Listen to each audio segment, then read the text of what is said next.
Support comes from the Missouri Forest Products Association, honoring Arbor Day on April 26th, with an ongoing commitment to sustainable stewardship and conservation of Missouri's forests. ChooseWood.com. From St. Louis Public Radio. This is St. Louis on the Air. They want to know, like, hey, what was the outcome of that call? And that's one thing with us. Most of the time, we don't ever get the outcome. I understand how difficult it can be. I want to give a thank you to Diane and a shout out to her. Some of these calls are not easy. I can understand that. Out here, we got some that answer the lines up there. They're just get upset. They just so rude or just mean or just angry.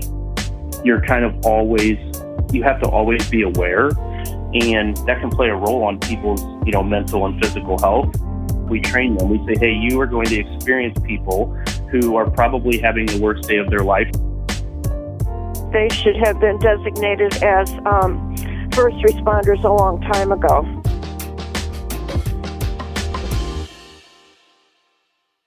I'm Sarah Fensky.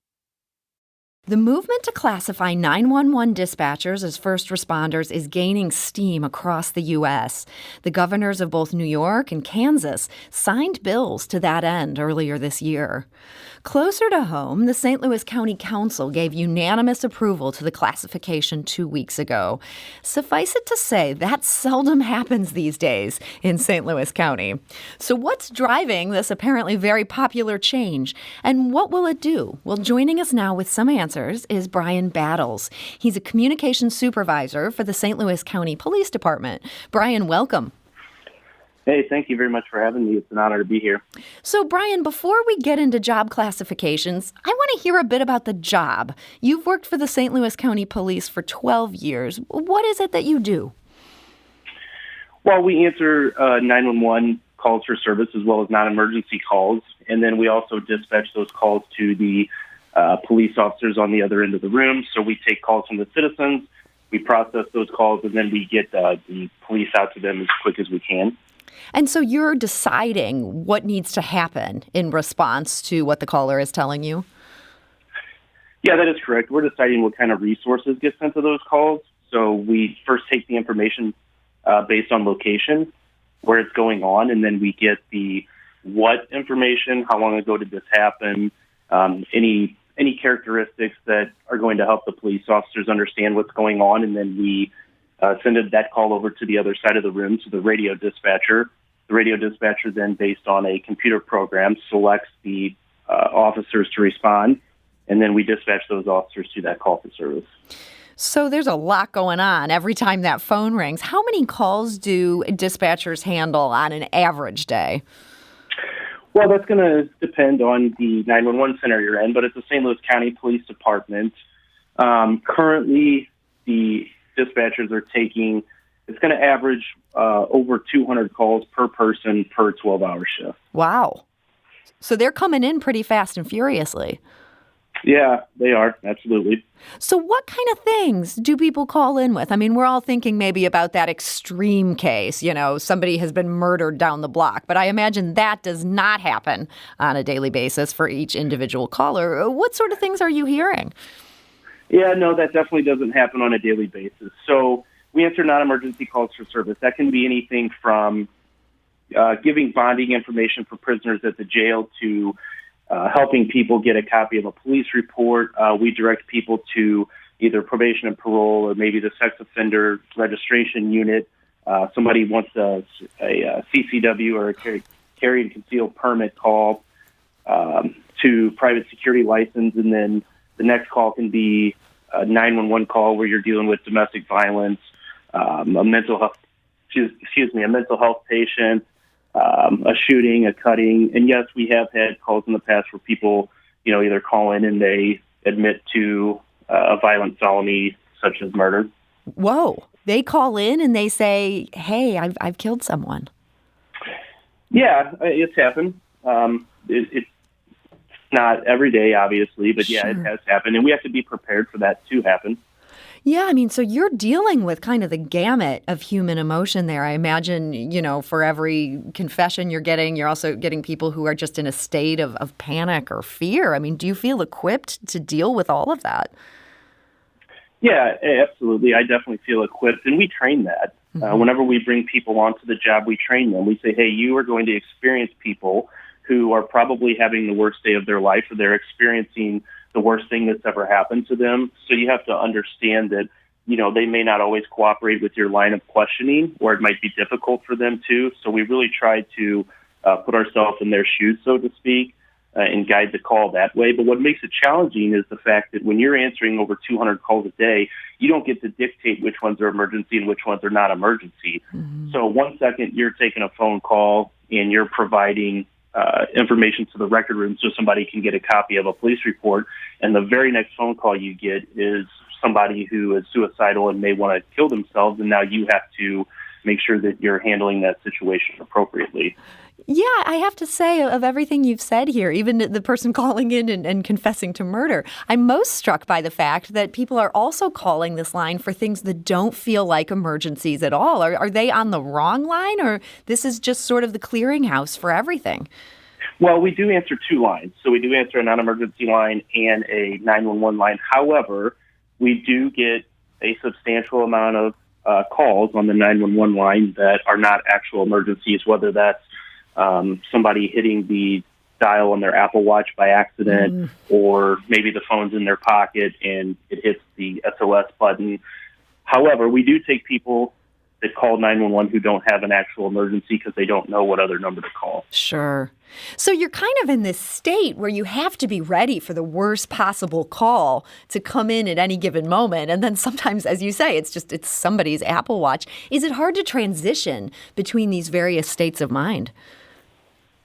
Yeah, it can be. I mean, I think that once you get trained and you do the job, it becomes like second nature, just like any other job. But I think what the bigger problem is for people, they have a harder time understanding the impact that stress has on them while they're at work and then whenever they leave work, because that doesn't just automatically leave you whenever you leave work. And, there's studies out there that show that PTS and PTSD is very prevalent in 911 centers, with up to 25% of the people that work for you. I imagine. I mean, so when you go home sometimes, do you find, or do your colleagues find, you're just keyed up? I mean, you can't just turn off that part of your brain that's in adrenaline mode. Yeah, I think every person that works there. Yeah. It sounds like such a complex job, frankly. I mean, you're dealing with so much there. I understand that sometimes people suggest to you that this must be a fun job. I don't think that would be my reaction to this. People feel like this could be really fun. Yeah, I've heard it in the past. Dispatchers tend to have stories about calls that they've taken, and that can sound like fun. Anybody who's addicted to adrenaline or that type of situation, they think that that's just something that you deal with every day, and it's kind of lighthearted. But in reality, it's not. It might be fun to listen to, but when you're the one who's responsible for the outcome of that, or at least guiding it to the right resource, it's not always fun. Yeah. What do you see? So that's the hard side of it. What do you see as the best part of this job? Helping people, for sure. I know that's kind of a cliche answer, but I think it's more of a calling than a job. The people that stick around really want to have a job that's essentially a service job. It's what you're doing. You're providing a service to the citizens. All the people at St. Louis County are very dedicated. I work with some of the most professional people in the industry. They care about the citizens, they care about each other, and they care about the police officers. And so I think that's very important and probably the best part of the job. Well, we want to hear from you. I imagine some people out there have had meaningful interactions with the dispatcher. Maybe you accidentally called and this ended up being something where it brightened your day, or maybe you were really in this state of panic or dealing with something that was a big deal and a dispatcher provided that critical help. I'm going to open the phone lines. You can call us at 314-382-8255. That's 382-TALK. You can also send us a tweet at STL on air, and you can join our conversation here with Brian Battles. Again, he's a communications supervisor for the St. Louis County Police Department. Brian, you told our producer that the training you got 12 years ago differs from the training a new dispatcher might get today. I'm curious to hear just a bit about those differences. Yeah, absolutely. So I walked in 12 years ago. I was handed a 3-ring binder, had all of our policy and procedures and, general orders, things like that. And you were assigned a trainer, and you sat down at the council, and depending on who your trainer was, you could have started talking and typing that day while they went over the policy and procedures in a learn-as-you-go kind of model. Mm-hmm. Well, today we have a 7-week dispatch academy that's very much like what a police recruit would go through whenever they apply to be a police officer. So it's a lot of classroom training, but we spend the time giving them the basics of the job, right? We want to build that foundation for them to grow on. And we've seen a significant difference in people, their ability to do the job and, stay in the business after they go through this dispatch academy. So it differs there, too. Another big thing is we will go out and take them around the county, and we show them the different locations and areas where they're going to be providing a service to, so that whenever they get those phone calls from those areas, they have a visual perspective of where this person is at that needs help, right? And that plays a big deal in things like direction and distance. Boy, that makes so much sense. When did this 7-week training course, is this something that dispatchers have been doing for a while now in St. Louis County? We've been doing it since 2018 in St. Louis County. And so that's pretty new. Yeah, it's new. I think if I remember correctly, this past Monday started our 11th Dispatch Academy class. So we put quite a few people through it. We try to average 10 to 12 people a class.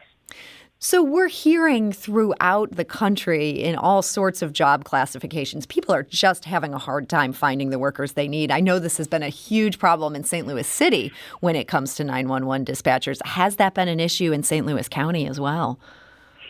Yeah, so nationally it is a trend, right? I know that people don't like hearing that, or it might not seem flattering to the citizens when they hear that, but at St. Louis County we are experiencing some of those staffing loads, if you will.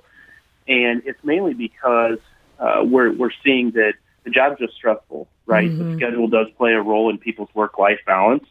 We have people that come in, they complete the dispatch academy, they complete their initial training, they can do the job, and then they say, hey, you know what, I can do it, but I don't want to do it. I don't want to be exposed to this much stress on a daily basis. I don't want to have to work a midnight shift. I don't want to have to work a 12-hour shift. You're kind of you have to always be aware, and that can play a role on people's, mental and physical health, and then that can carry over into the family life. And so from the national perspective, there are 2 organizations, APCO and NENA, they're 911 organizations that lobby on behalf of the industry, and what they're seeing nationwide is those are the reasons people are having a hard time retaining employees specifically in this industry. We'll be back shortly to continue this conversation with Brian Battles. This is St. Louis on the Air on St. Louis Public Radio.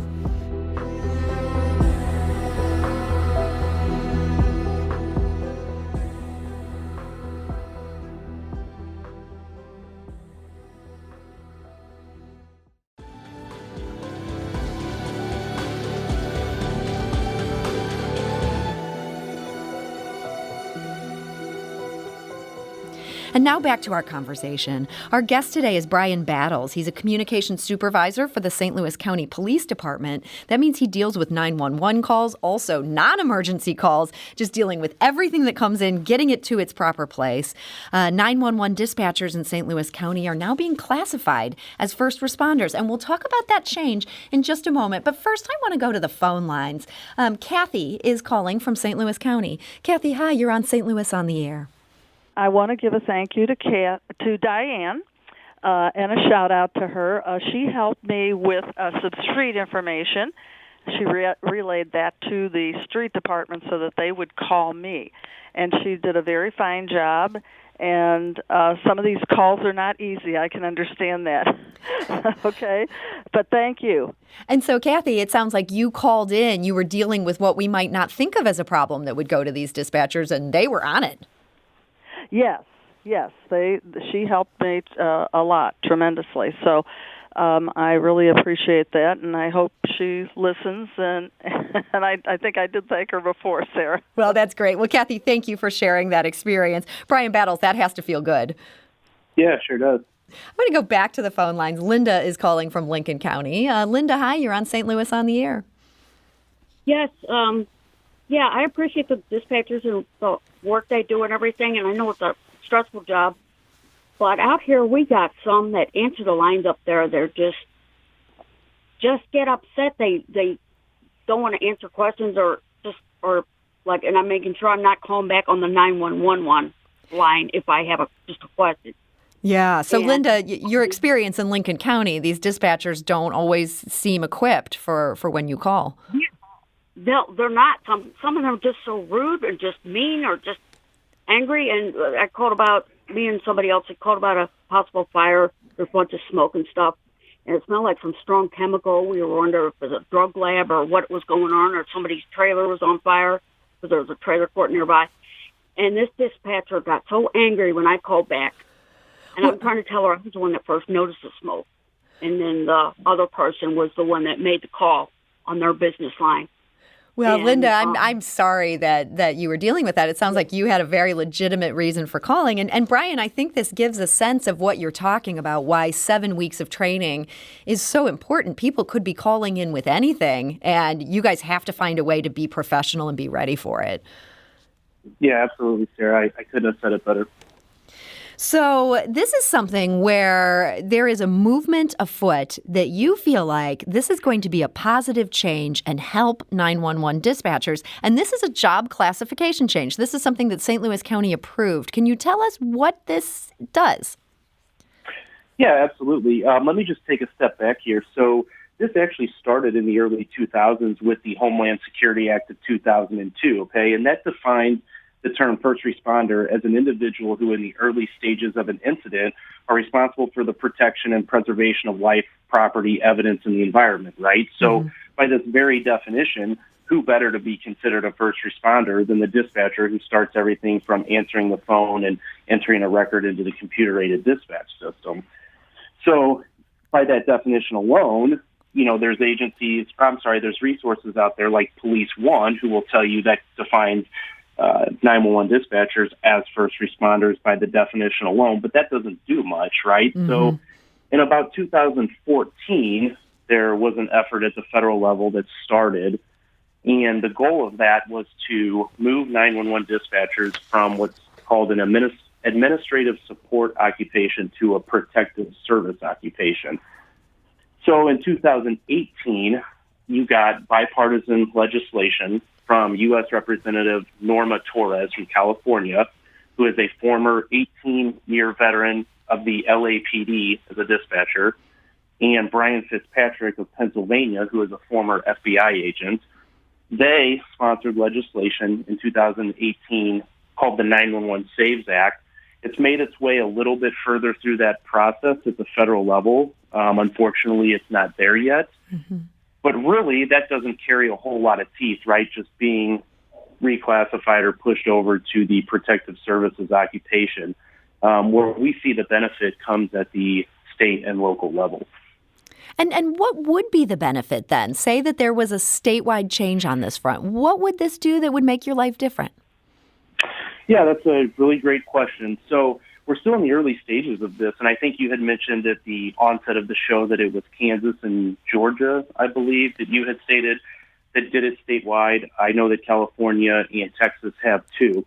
There's no blueprint, right? So as of today, just because the legislation went through in St. Louis County, it doesn't immediately give us any benefit. But I can tell you what other states are doing, other cities and counties are doing, and why that is important. So, the state of Missouri could do that. That doesn't necessarily change anything in St. Louis County. So the good way to think about it is the federal level kind of puts the states on notice, like, hey, this is what we're doing. If it's done at the state level, that kind of tells the city and counties, hey, if you would like to make a ordinance, some legislation to do it at your local level, that's really where you get the bang for your buck. And the reason being is because we can now lobby through the collective bargaining agreement for greater pay, benefits, training, mental health services. And those things are going to go right back to the county council that voted us as first responders for consideration. And that's why it's a big deal. Okay, so this basically would allow you guys to unionize. Well, St. Louis County does have a collective bargaining agreement through the association or the FOP, and it does cover the entry-level dispatcher and the first-line supervisor. So they could essentially, in their bargaining agreement, ask for higher pay or benefits or training specifically as a result of being classified as a first responder. So then when that collective bargaining agreement goes to the county council for approval, you've got a county council who voted 7-0, and 3 of those members have an intimate relationship with the job. They have an understanding of why you're asking for these things. So let me make sure I understand this right. These are people who are already part of this bargaining agreement through the Fraternal Order of Police, but this gives them, because they'd have this different classification, it gives them increased access to perks that come for that bargaining unit. Perks is maybe not the right word. Benefits that come for being part of that collective bargaining agreement. Yeah, that's correct. Okay. So this could be a real difference this would impact pretty much everybody working as a 911 dispatcher or is already in that unit? Yes, that is correct. Okay. So this is something you're saying that the state and the local level is really where you get, I think, the bang for your buck is the way you phrased it. So you see this making a big difference that St. Louis County has done this. Yeah, absolutely. And this is something where, do you see, is higher pay the thing that will be pushed for through these contracts? Or is this something where looking for things to deal with things like PTSD and some of the work stresses that you talked about previously? Yeah, so my position is considered management, so I'm not a bargaining member, so I don't know exactly what they're bargaining for. Mm-hmm. But I can tell you that just networking with different people from different states, different organizations, yes, pay is one thing that they're lobbying for, because of the classification and just specifically because of it. And then the other one, really what you're seeing is the mental health benefit, that component. So a workman's comp claim for PTS or PTSD as a result of pointed incidents where a police officer would get the coverage for that. So previous to this classification, you had a serious incident where an officer was injured or killed in the line of duty. Every officer involved in that who might suffer from an immediate post-traumatic stress or a delayed post-traumatic stress disorder can file a workman's comp claim as a result of that. That's in theory. And then the insurance companies, you deal with that. Well, under this classification, it would allow us to fight for the dispatcher who had to coordinate that incident, who might also suffer from some type of post-traumatic stress, to now also file a workman's comp claim as a result of being involved in the incident. Oh, okay. So this person would now qualify for that benefit in a way that without this job classification, they would not have. Yeah, in theory, yes. I mean, there's no guidance on that because we're, as far as I know, and I could be wrong, but as far as I know, I think we're the first and only 911 center in the state of Missouri to be classified as first responders. So there really isn't, we're kind of paving the way as far as that's concerned. Hmm. You'd also mentioned earlier for some people who go through this 7-week course that at the end of it, it's the work schedule that's really an issue. Is this something that, now that you have this classification, people with seniority might be able to get better work schedules? That would be something that could become negotiable. Yeah, I think so. We're really looking for retention mostly, retention and recruitment. And that is a way that once you start getting back to full staffing, you can start looking at schedules that benefit everybody and their work-life balance, which is key to keeping people. Their quality of work is going to improve. There's a whole bunch of benefits to having a work schedule that is not so demanding on themselves and it goes over into their personal life, and that plays a factor in whether they stick around. Mm-hmm. So you see what St. Louis County has done here as something that will pave the way for other departments in Missouri to consider the same thing. Is that something that you're actively involved in helping share with them what's happened here in the county? Yeah, I have talked to a few different 911 centers, directors, executive director, deputy director. And yeah, they're asking questions. How did this process start in St. Louis County? What did we have to do? Where should they start? Those kind of things. And I'll be happy to answer any of those questions. So if anybody's listening today and this is something where they're like, hey, this could affect the department I work for, right, you're encouraging people to get in touch. Yeah, absolutely. Have you been in touch with other locals specifically? I'm thinking of St. Louis City and St. Charles County. Do you guys all talk to each other across municipalities? We do talk to each other, but I have not talked to those two specifically regarding this. No, I have not. So as part of this effort, and again, you got this unanimous vote in a council body that is never unanimous. I understand that you met with Councilwoman Lisa Clancy and Kelly Dunaway to talk to them about this change. What surprised them the most when they sat down and talked to you about the work that you do? Well, talking to them after the fact, I think it was a combination of things. Maybe the sheer amount of work that they have to do and how quick they have to process that information, get it in, and then move on to the next call. Anybody that comes into this and just sits and observes the job, they tend to, the first 2 or 3 calls are very impressionable on them, and they want to know, like, hey, what was the outcome of that call? And that's one thing with us. Most of the time, we don't ever get the outcome. Our job isn't to determine or know the outcome. Our job is to move right on to the next call and make sure that we're processing those calls effectively. And I think that's probably what hit them the most. I imagine, along with what kind of calls we take. I imagine that's hard in the beginning. I mean, did that take, you sort of had to train yourself to be able to move on mentally and not keep thinking about what might have happened? Oh, yeah, absolutely. I mean, even still today, if there's something significant or it impacts me, I definitely, I'll try to follow up maybe with the police officer in a couple days just to see what happened with the call. I'm going to squeeze in one more caller here. Let's go to Jana, who's calling from Wentzville. Jana, hi, you're on St. Louis on the Air. Hello, Sarah. I listen to your program nearly every day. Well, thank you. Hello. Oh, I saw you on. I'm 70 years old. I'm blanking out. I saw you on Donnybrook. Oh goodness. Well, thank you for tuning in. We appreciate that. Well, I'll try to do this quickly because I know you're kind of pressed for time. I am a retired medical researcher. My first job out of college, Brian, was in the pediatric cardiac cath lab at the University of Illinois in Chicago. And I understand how difficult it can be from going to sort of routine calls. Mm-hmm. In my case, we treated a lot of returning patients that were doing well, but with kids who had serious heart problems, you can go from a perfectly normal ECG into an arrest mode in seconds. Yeah. Yeah. That's so hard. So it sounds like you have some empathy for what Brian and his coworkers go through. Very much, and I really think that they should have been designated as first responders a long time ago. Well, Jana, thank you for sharing that perspective. And Brian, I guess that's actually the absolutely perfect place to end this conversation. This is something that it sounds like it was in the works for years, and you guys are now at a point where it's happened in St. Louis County. That's got to feel like this is a little victory here. Yeah, absolutely. It was definitely a good day.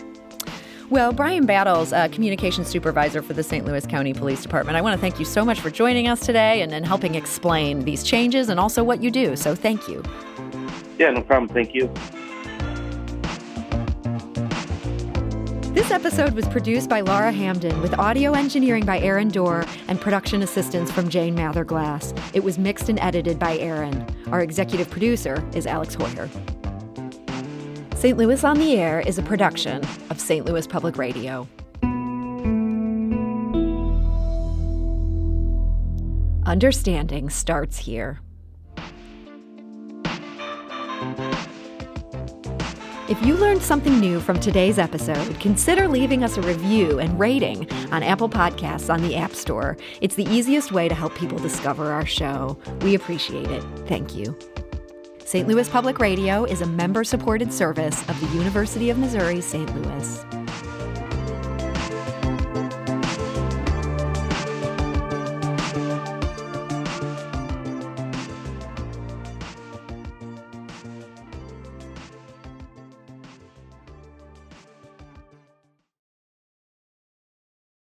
Support comes from the Missouri Forest Products Association, honoring Arbor Day on April 26th with an ongoing commitment to sustainable stewardship and conservation of Missouri's forests.